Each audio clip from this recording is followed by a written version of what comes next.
Ramesh Bahadur. He is neither bewitched by the beauty of Rupasi nor by her youth. It is a mere need of love. He had pleaded Rupasi for her true love. In the very beginning her love was seemingly pure. Ramesh, I'm head over heels in love with you. I'm only yours. I'm also living just for you. Those were the days which have become a dreamlike past. Ramesh forgot everything and fell in the illusion of love with Rupasi. They tied the knot. In the beginning, though the rope of the conjugal life was as strong as the chain of iron, later it snapped as if it was made of dry grass. There is no salt, nor is there any oil for cooking. She shouted in a harsh voice from inside the kitchen. He exclaimed with bitterness that he married a wicked woman. She was rubbing salt into the wound. On the other hand, Rupasi, a poor creature, had dreamt of living in clover and in the lap of luxury, which has turned a pie in the sky. She failed to keep Ramesh sweet. With poverty resulting in fighting like cat and dog day in and day out, the sweet nuptial relation turned sour. There was no option left for him. The only safe release, he thought, was divorce. As Ramesh got lonely after divorce, he was on the lookout for his old mates so that he would make his life as joyful as before. He found that all the well-bred and courteous friends were busy making their ends meet.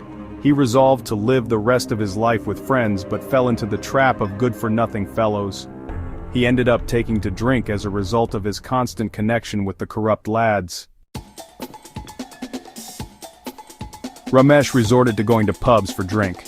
There he enjoyed flirting with Fulmati. He was misled again. He thought it would be out of harm's way to marry Fulmati, a more outspoken and amorous than Rupasi, and settle down with her. He considered her as his own beloved and wished that she was right under his nose all the time. He would have to go to the pub to see her. It means the more he saw her, the more he drank. Fulmati had already nestled in his mind and heart. Ramesh had proposed her for marriage, which she had been evading with a wry smile. Poor Ramesh fell of his chair when he came to know that Fulmati eloped with a Lahore. He realized the world is absurd and dreary. Though Fulmati deserted him for keeps, drinking habit didn't. He turned more alcoholic than ever before. He incurred heavy debts as he drank like a fish at all times. He was rendered alone in the world, with no one to look after him, or no one for him to look after. A little property he had inherited from his parents was running out. One morning Ramesh, who usually would wake up late in the morning, rose early. In a cool and gentle morning breeze, with the rising sun spreading its red rays over the village, as he looked, with a clean sheet, through the window of his room at the bank of the nearby river, he was taken aback as his gaze fell on a girl crushing stones, turning her head. Gosh, is that Fulmati? He dismissed the thought as he convinced himself that Fulmati had already reached the military barrack in foreign land. Ramesh could not help going to the riverbank to see the girl. Who are you? He mustered courage and asked the girl who was Fulmati look-alike. The girl lifted her eyes and darted a glance at him, with clear look of perplexity on her face. The girl was new to the village. In a while, Ramesh came to know that the girl, having run away with a man who was managing to eke out a living by crushing stones on the riverbank, was giving a helping hand to her husband as the latter was bedridden. As the couple was homeless and had fallen on hard times to eke out their living, Ramesh, driven by an unknown motivation, offered the newly married couple a shelter in his house. Cutting the cost on alcoholic drinks, he extended monetary help to them. Unfortunately, the husband of the woman did not restore to health. He died after a few months, rendering her widowed in the alien village.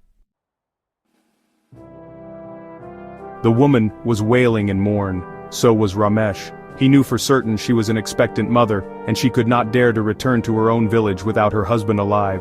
Ramesh, who himself was in a sorry state, helped her as much as he could. Tears rolled down his cheeks as he could not put up with the pain the woman was suffering with the demise of her beloved husband, the only breadwinner.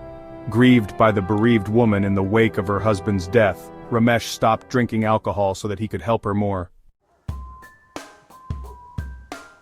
Ramesh was invariably worried about the condition of the woman. She gave birth to a baby girl in time. Ramesh landed in trouble to find a midwife. The new mother's health went on deteriorating. On the 22nd day of the baby's birth, the woman also died, rendering the baby parentless. Ramesh tossed and turned all night, crying his eyes out because of the death of the woman. Agreement was not there, but the woman put the responsibility of bringing up the infant on his shoulder. Poor Ramesh, playing the role of a mother, cradled the baby tenderly in his arms and bottle-fed her. He had no time even to think of drink, due to the snare of the illusion of love or the feeling of duty. A middle-aged man is crushing stones, a baby girl keeping herself amused beside him. He bottle feeds her every now and again and resumes the crushing. The clack arising from the crushers grinding stones into pieces has created a musical pattern in the ambience. Sometimes the crushers jeer at the man and warn him, Brother, it will be an uphill task for you to rear this child without her mother. God has given me a heavy duty to bring up this child. I will not shrink from getting hitched if a woman is needed to nurse this baby. Ramesh Bahadur is my name. As he said this, laughter from the fellow crushers rose high, boomed and died down in the air above the sandy bank.